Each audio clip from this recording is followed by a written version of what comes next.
Hello and welcome to another lesson in the astrology classroom. Today's case study begins with a very unusual client question. Do I have psychic abilities or am I simply imagining it? This client is a young man in his early 30s. For privacy, we will call him Luke.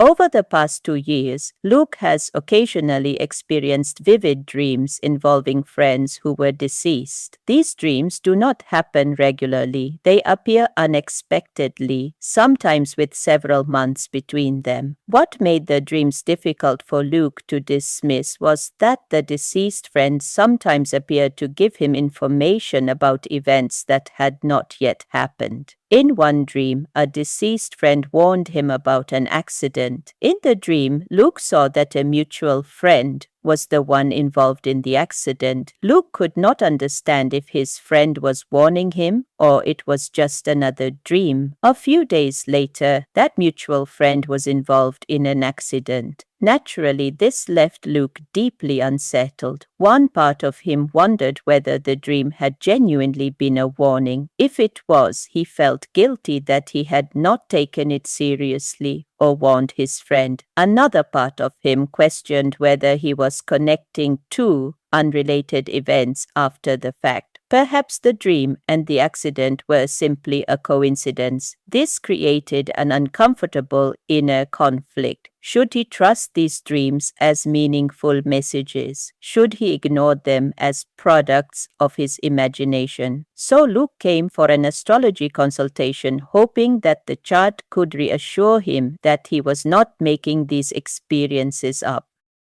Now, as beginners, you must be very careful with a question like this. At this stage, you should not try to prove that communicating with the deceased or having certain special powers are information that can be seen from a birth chart. The word psychic is a broad term. What it actually means is a deep intuitive ability to perceive patterns, symbols, or signs that are usually not visible to the average person. In other words, these are subconscious or hidden knowledge that are picked up by a sensitive mind as intuitions. What you can analyze is whether his birth chart shows if he is naturally more intuitive and receptive to this subconscious knowledge than the average person. Does he have a heightened sensitivity towards dreams, hidden knowledge, symbols, and intuitive impressions? That can be assessed at a beginner level. However, in this lesson, we are not going to analyze houses or planets. Instead, we are going to look for connections that show the themes of subconscious perception. Remember that Luke's question is, do I have psychic abilities? Not what psychic abilities do I have?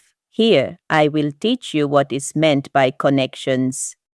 A connection occurs when a planet, house, or sign influences another, forming a theme. The connection you learn at a beginner level are conjunctions, aspects, and house or sign placements. Look at this chart. We want to know if this client's career will give her a good income. The houses for this query are career, the 10th house, and money, the 2nd house, and 11th house for gains. These three houses or lords must connect with each other to form the theme of monetary gains through career. Here, the 10th Lord Saturn is placed in the 8th house and aspects the 2nd house. This is a connection. The 2nd Lord Venus is placed in the 10th house of career. This is a second connection. Saturn, being also the 11th Lord of gains, aspects the 2nd house. This is a third connection. Therefore, all the three houses are connected, strongly repeating the theme. This is how we look for connections. When two or more factors are connected, they begin to work together and influence the same area of life. The more connections you find pointing towards a subject matter, the stronger that theme becomes in the chart.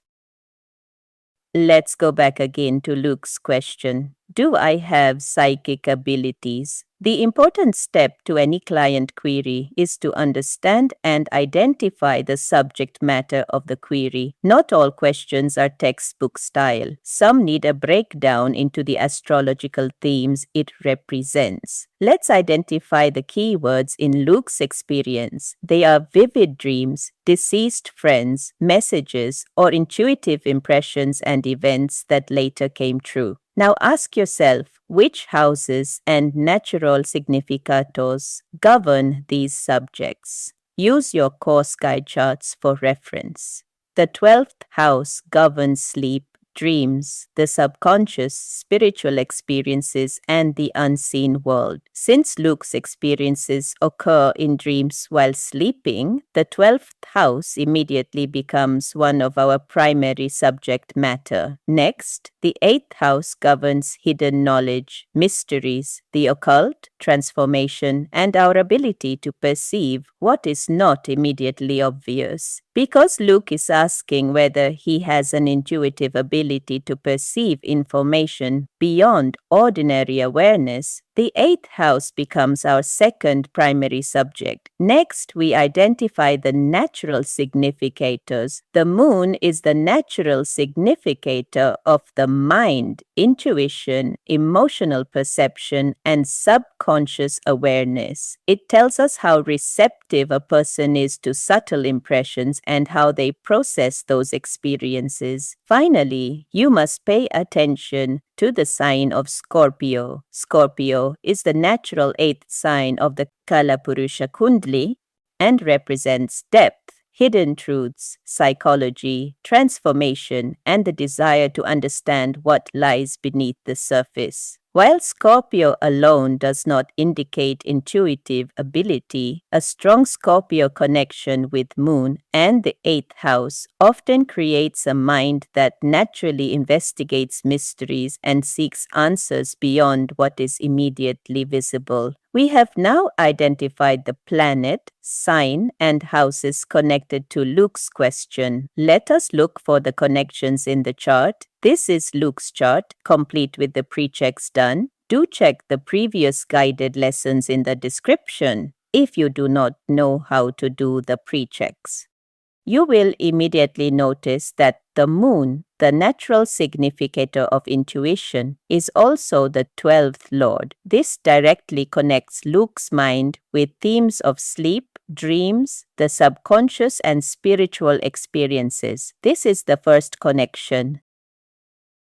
The moon is placed in Scorpio, the natural sign of hidden knowledge and transformation. This is our second connection. The moon here feels deeper and wants to investigate. Scorpio constantly draws the mind towards what is hidden, uncertain, and emotionally intense. As a result, the mind becomes highly sensitive to subtle changes in people and the environment. As a 12th lord, Moon is in charge of matters that occur in the sleep. Thus, in a sleep state, the mind perceives signs, symbols, and patterns from the subconscious. This subconscious processing produces remarkably accurate insights, which people describe as intuition. Next, notice that Jupiter, the lord of the 8th house, is conjunct with the moon. The 8th house of hidden knowledge is now directly connected to the 12th house of dreams and the subconscious. This is our third connection.